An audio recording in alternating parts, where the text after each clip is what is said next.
The numbers are truly staggering. In 2015 alone, a federal commission found that 64,000 Americans died of drug overdoses. 2/3 of those were related to opiates. In the same year, doctors prescribed enough painkillers to keep all 321 million Americans medicated around the clock for 3 weeks. In October of 2017, President Donald Trump declared the opiate epidemic a public health emergency, but it's far from new. A few weeks before the declaration, we talked with Carlos Santos, a longtime Summit County local, about his struggles with opiates, alcohol, and the long road to recovery. Carlos, thanks again for coming in today and joining us. So I wanted to start off real quick with, tell me a little of your background. So you moved here from where and how long, and what brought you to Summit in the first place? I moved here in 1999 from Saipan, which is the Commonwealth of the Northern Marianas Islands, where I was born, and I was raised until I was 15. And we came here because we had family in Breckenridge at the time. My grandparents lived there. We had visited them a handful of times. So you'd been here before? Oh, yeah, absolutely. Okay. So it was a big change for the weather, but we had come to get used to the outdoor life already, just the other extreme. So Okay. I came here in 99, which was my sophomore year of high school. Okay, and went to Summit High School? That's correct. Summit High, great. And what'd you start doing in high school? I know you were a football player, right? I was. In fact, decision to move here was to pursue an athletic scholarship, first in football for myself and volleyball for my sisters. And it just turned out that I played a lot of other sports, including rugby, and ended up also excelling and making the national team in rugby as a sophomore. Very cool. Did the Summit County thing and got good at rugby. That's right.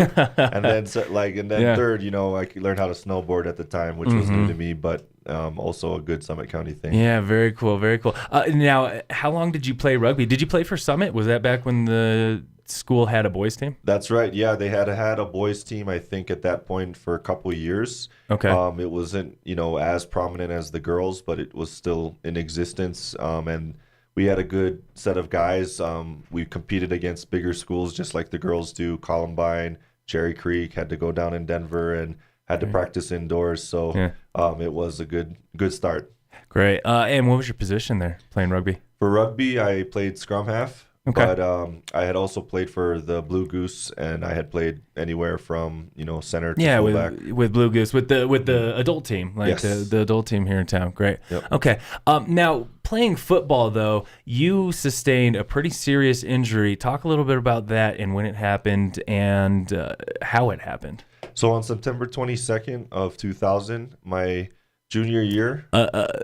Today's the anniversary. Today's the 17th anniversary, so Carlos is in the studio today. 17th anniversary of that injury. Wow. Oh yeah, so 17 years now, but 17 years ago I was playing quarterback for the varsity team. It was our homecoming game, and the field was a little bit sloppy that day, so had trouble getting footing. And when I ran a option play to the left side of the field, at one point I had slipped, and as I was falling simultaneously, I got piled on by a couple players from the other team, and I thought I could tuck my head into a somersault to save myself without realizing I was getting tackled already.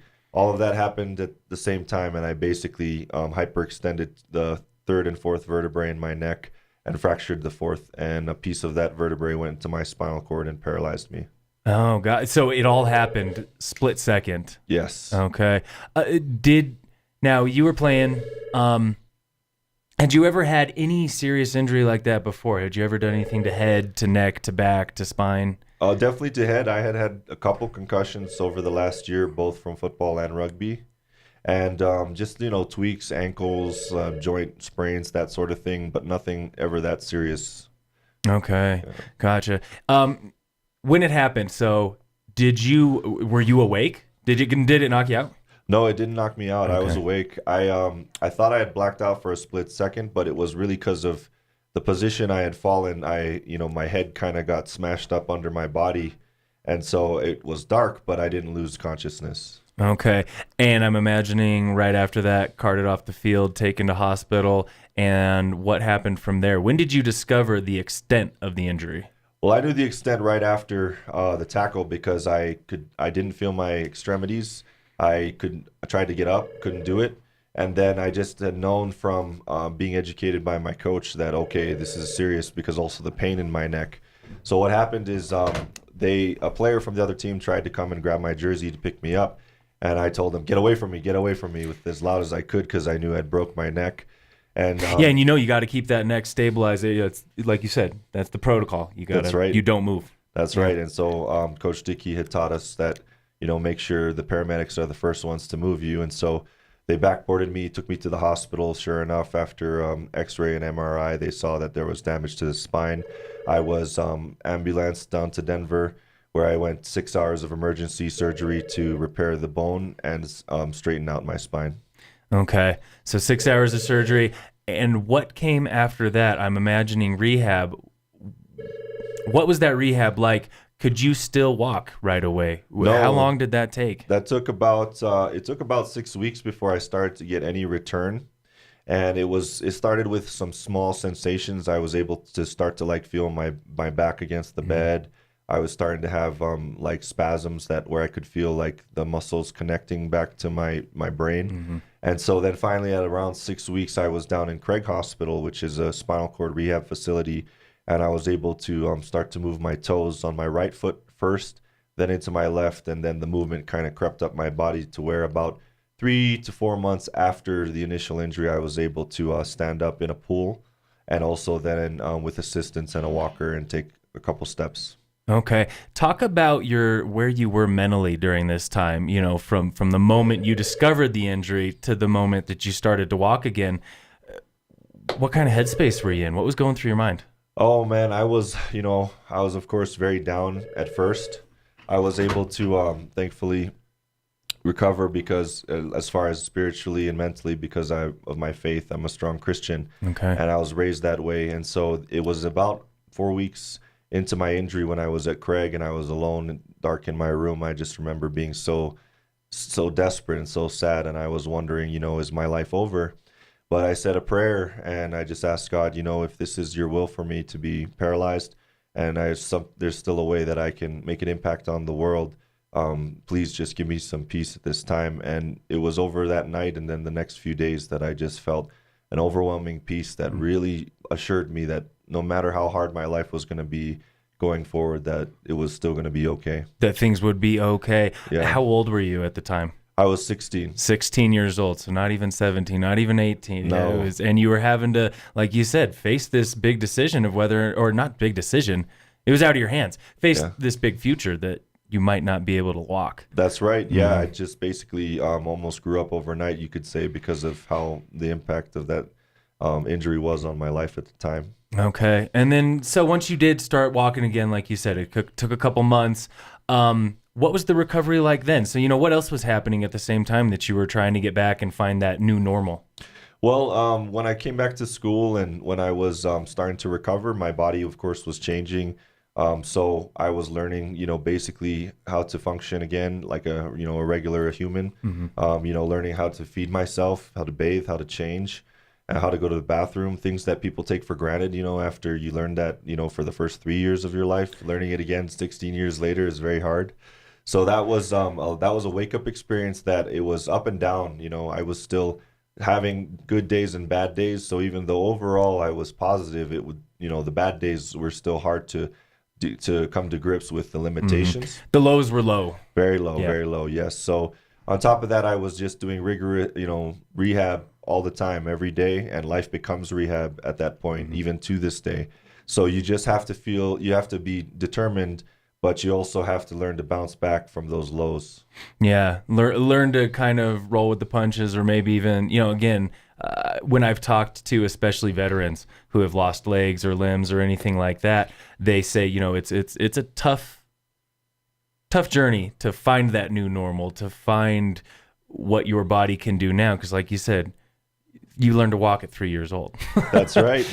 And nobody remembers what it was like. And when before the injury, if you're an athlete especially, or like a soldier and you're in peak physical condition, you're always struggling that, am I ever going to get back to that in some sense? And the reality is you won't ever get 100% again because of the limitations. But learning to accept that and learning to find what is the new normal is, that challenge and that struggle. Yes. So Imagine, did you graduated from Summit High? I did. I graduated in 2002. Okay, Yeah. graduated from Summit High School, and then where did you go from there? I went to college in Hawaii for about 5 years. Unfortunately, didn't finish that first time. I dropped out and came back to the county.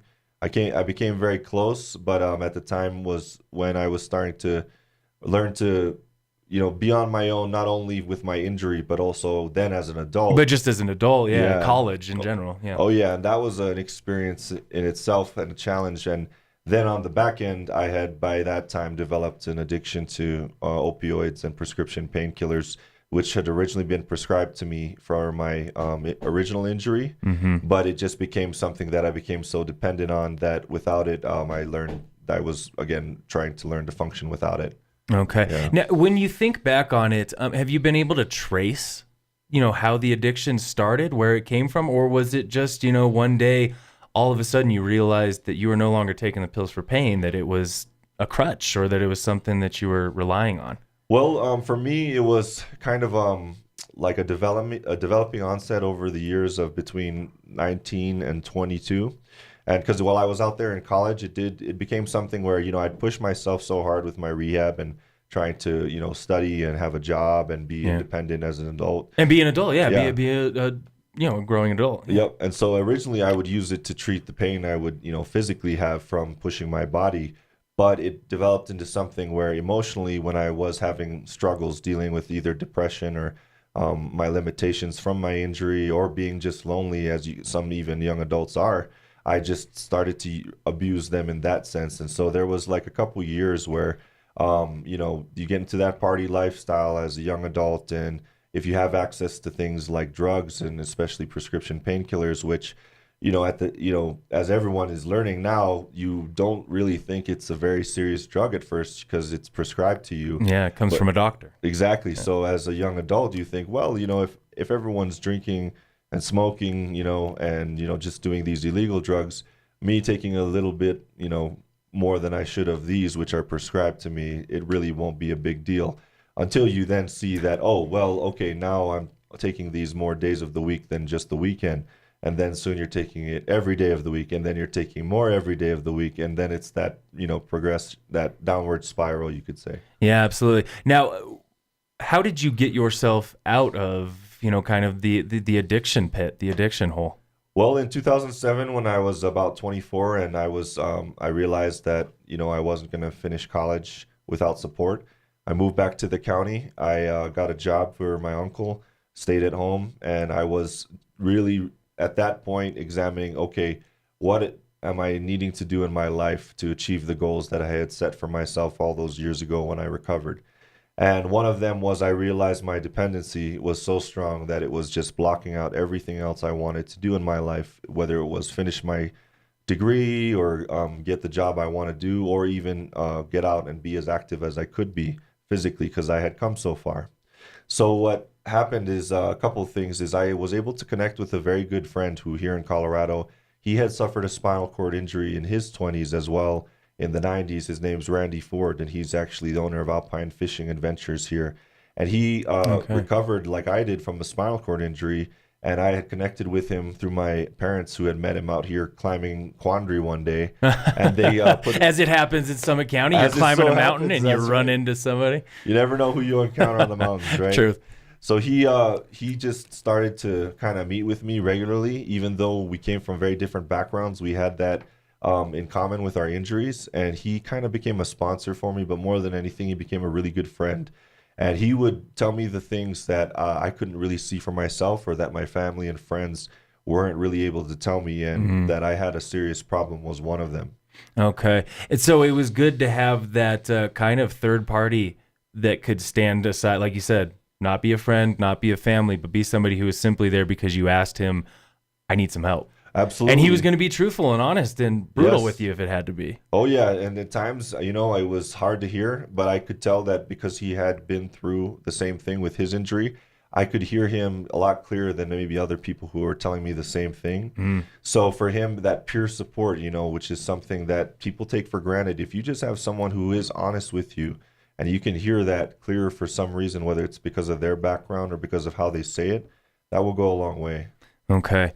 Now, after you two, ran into each other, and how long then, I guess, did it take you until you were getting back on the good track, getting back towards the goals that you had set for yourself? Well, it was a couple of years again, just as with the development of the addiction, it was, that cleaning out, as you could say, took a couple of years. From about '08 to '09. I struggled with basically trying to get clean on my own and just trying to live a healthy lifestyle, eat right, and not take drugs, and just work, find hobbies that were healthy.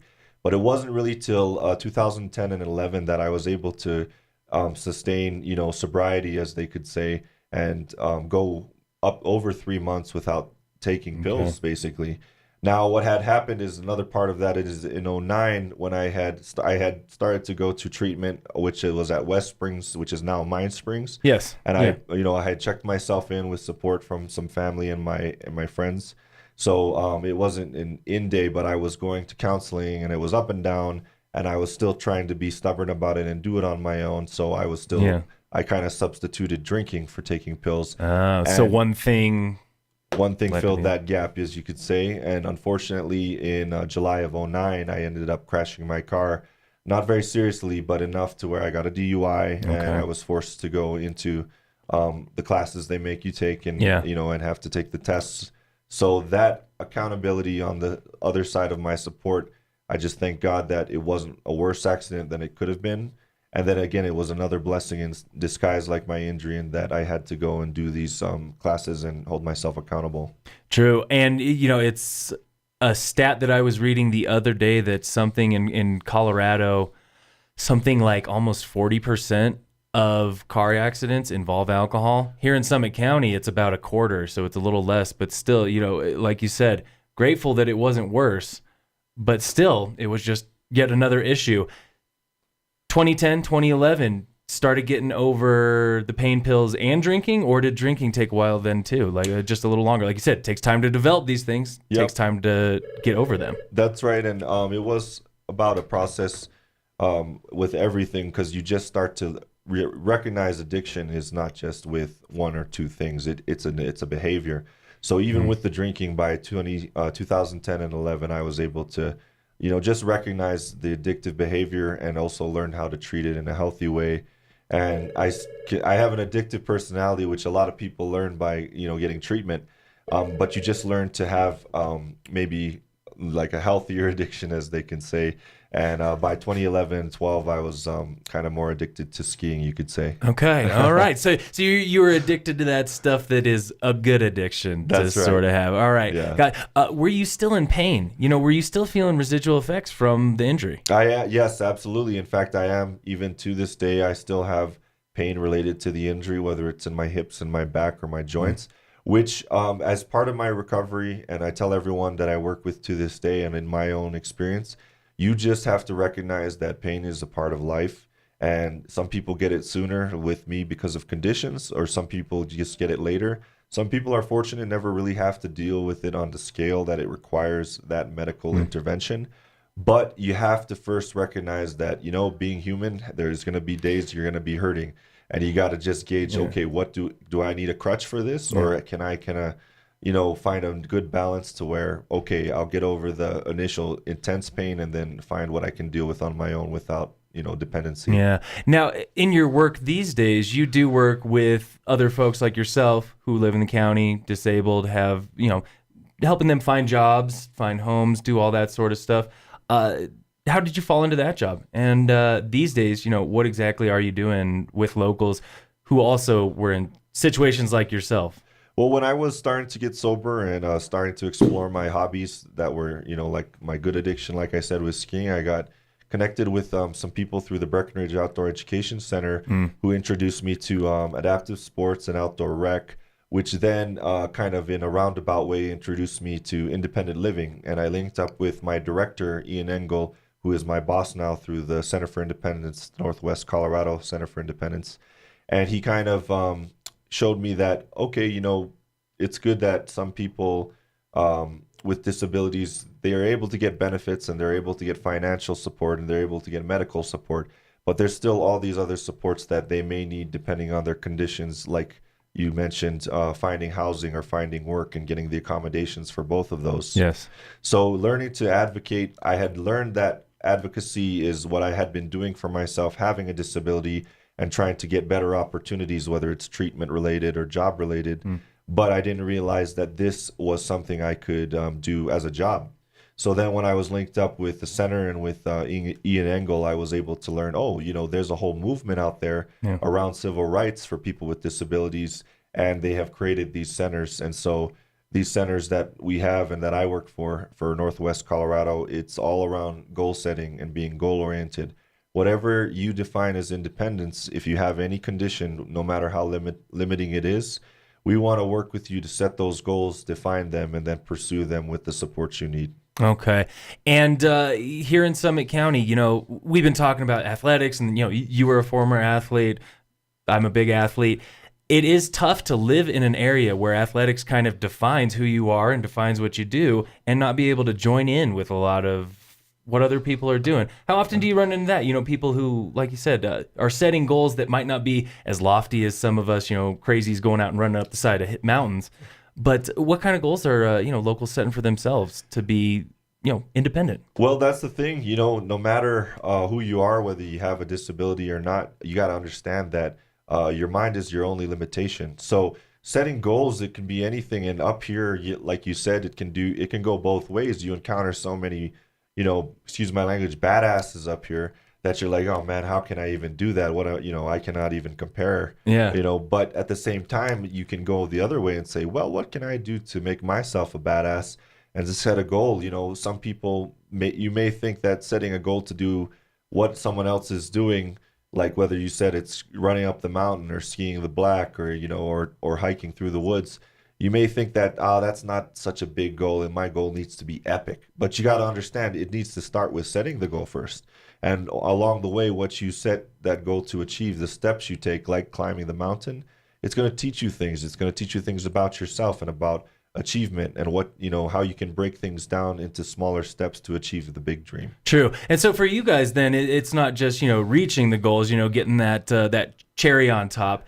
It's the process, the steps that you take, and, kind of almost sitting back and recognizing that it was the journey that got me here, and probably the journey that made you stronger and better. That's than right. Actually reaching actually being there. That's right. Absolutely. In fact, when I was at my downest moments, recovering both from my injury and my addiction, it was always because I had held on to this, dream that, what, if I didn't become a professional athlete, that was a failure, because I had held on to that dream or that goal so hard, so intensely.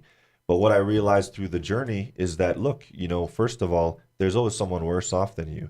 And just the fact that I recovered and that I recovered from my addiction and I'm able to go out and even be active and ski and do, some type of activity that gets my heart pumping, that's better than a lot of people out there who are still limited by their own mind and they don't think that they can be active or they can do sports still in some capacity.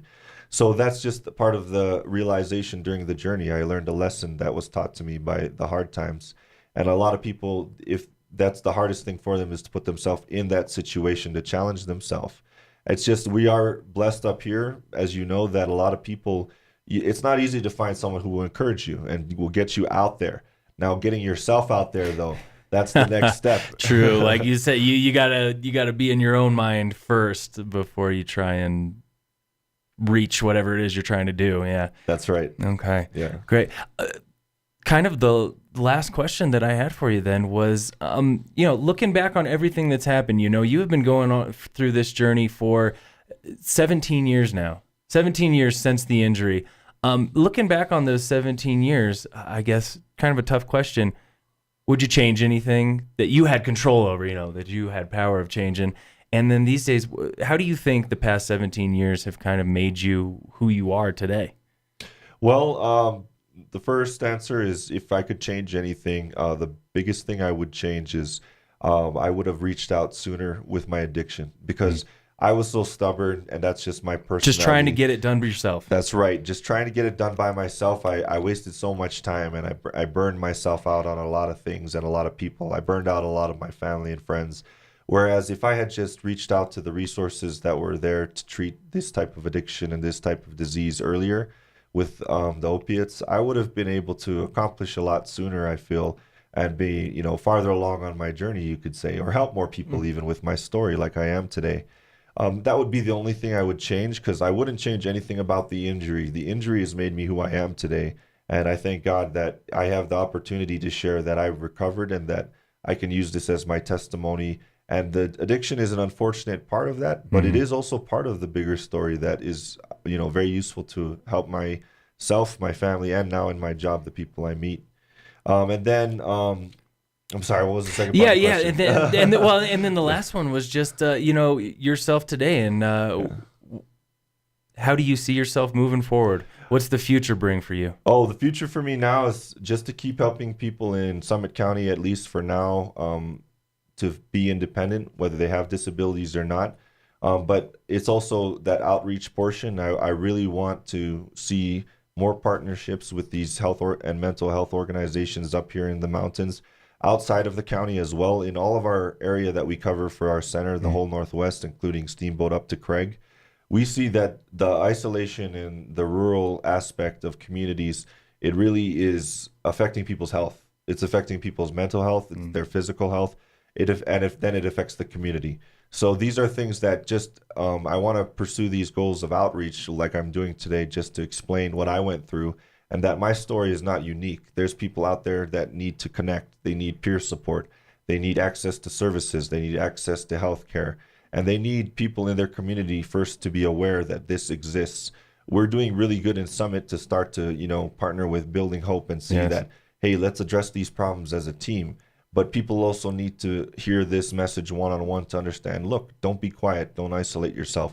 Speak out. Share your story. You may not think your story is as impactful on someone else as it could be until you start to share it. And that's something as both professionally and individually, I want to encourage others to do, and hopefully educate them on how they can do that and set goals to achieve that. Like you were saying, the friends that I think of who I know have battled addiction is lonely. Yes. Addiction is very lonely. It's one of those things where, even people who are addicted to, say like drugs that gets them out partying and being with friends, it is still a lonely space to be in. And especially when you're up in the mountain communities, like you were saying, you're removed from a lot of people anyway. And so it really does take a huge step for somebody to, get past what's going on in their headspace, what's going on with themselves, and reach out to somebody else. That's right. And that's just why that knowledge piece is so important. You have to understand that you empower yourself by recognizing, look, when you're feeling down or when you're feeling lonely or when you see that you're depending on something that's not good for you, that's unhealthy, how can you go and how can you break that cycle? And that's human connection. You got to go out and you got to find someone you can connect with. We're blessed that you get to go out here and connect with nature and connect with this beauty that is it's really good for you. But as humans, we're meant to be connected with other humans. And so to do that in a positive way and not just think that, oh, I need to be so social and so happy to connect with humans. No, you can connect with humans on sharing what your struggles are too. That's the beauty of it. Everyone has struggles, but it's up to you to be the first to break the ice and share. And you never know who's going to relate to you and really support you, or that you will support. Definitely. Last thing for you, ski runs. Where's your secret stash? Where can we find you on the mountain? Well, I'm a big A Basin fan. I like to go into the back there, into Zuma Bowl, and go along just the cornice if I can. Depends on the day. But I'm actually my ski season goal now is to explore Copper more, because now I live over there, and Copper is a huge mountain. But all the mountains are great. You could find me anywhere at any time. You just never know. Wherever there's snow and skis, that's all it takes. That's all it takes. So look out for the 4-tracker. That's me. Great. Well, Carlos, thank you again for coming in today. Really appreciate you talking. Final thing for you. If people want to reach out about addiction or about disability, how can they reach out? Who can they contact? They can contact me. I work again at the Dillon office for the Northwest Colorado Center for Independence. The website's www.nwcci.org. You can email me at carlos@nwcci.org, or you can call me at 970-875-4836. Great. Thank you again. And that was Carlos talking about addiction and disability in the mountains.